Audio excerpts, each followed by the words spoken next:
What's up, people? We got another yellow spotted salamander in an area. This was definitely not a target species, but it is an awesome species to come across. This is my second one of the year. Over there we heard a lot of wood frogs, so surprisingly this place is good for amphibians too. We were looking for racers and vipers and stuff like that, kind of a little bit early, just to see if we could get them out early. But yeah, we found this creature. He's a little bit dry, so I'm gonna soak him in that river right there. Get some water. I'm just gonna let it run over him because you can feel that. That is very dry for a yellow spotted salamander. So yeah, let's go do that. So what I'm gonna do. Water right here.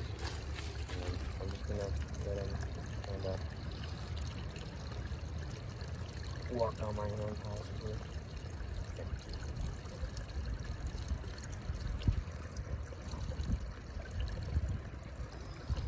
These animals really need water.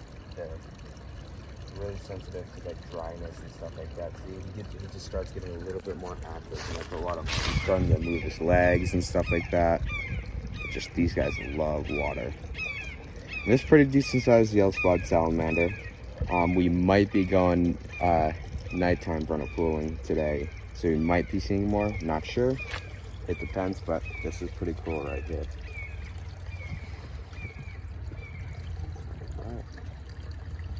So some characteristics is they have coastal grooves on the side of their bellies that absorb moisture. So he's on my hand right now, probably absorbing the moisture.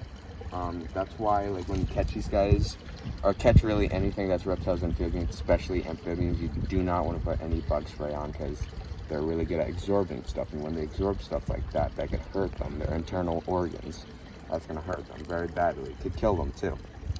So I always try to keep my hands a little bit dirty, a little bit wet, so I won't hurt these guys and put nothing on that hurt these guys, because these guys are precious animals. Very good to the ecosystem, feed on insects and stuff like that.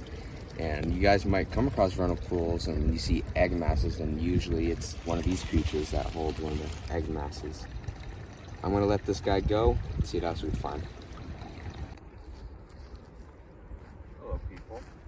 I spotted this eastern garter snake just right along this rock. I spotted him because I was going to flip the rock until I saw there's already a snake out. So this is our first snake of the day. These are our most common snakes you could find here. Eastern garter snakes, Theomnophis sortellus. But it is a treat because I've barely even seen garter snakes in this area. The most common snake I've seen in this area is probably northern black racers, I love those snakes. We were looking for them, but we're not having too much good luck yet because it is a little bit early. They are a snake that typically likes 70 or higher. They don't mind 60, but 70 or higher is probably your best bet. But we will be coming here soon looking for those snakes. Another target was a timber rattlesnake cobra, which I could tell you it is early for them here. I mean, we've seen about 4 copperheads in this area. I can't name the location because where we are in the state of Massachusetts, these snakes are endangered. They're copperheads and timber rattlesnakes, but we've seen 4. We just haven't seen no timber rattlesnakes around yet. So hopefully we could keep looking some other time. Probably not gonna find any vipers today, I could guarantee you that, but we will find one someday. See you guys.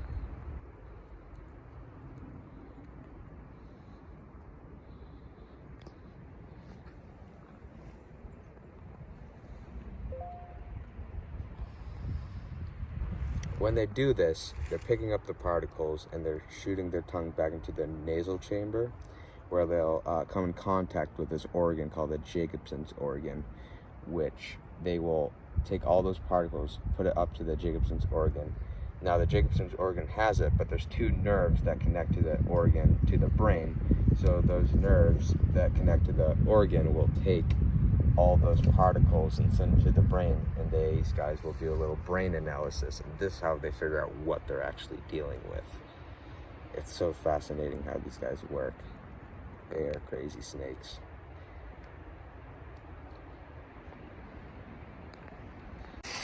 Well, We got another snake. This is a little bit older than a juvenile, but just out of the juvenile stage, I'd say. He's a little guy, though. These snakes are so cool. That's what I'm saying. These snakes are the most common snakes, but you never get tired of them. I mean, you will, but when you start coming across these guys, they're so cool.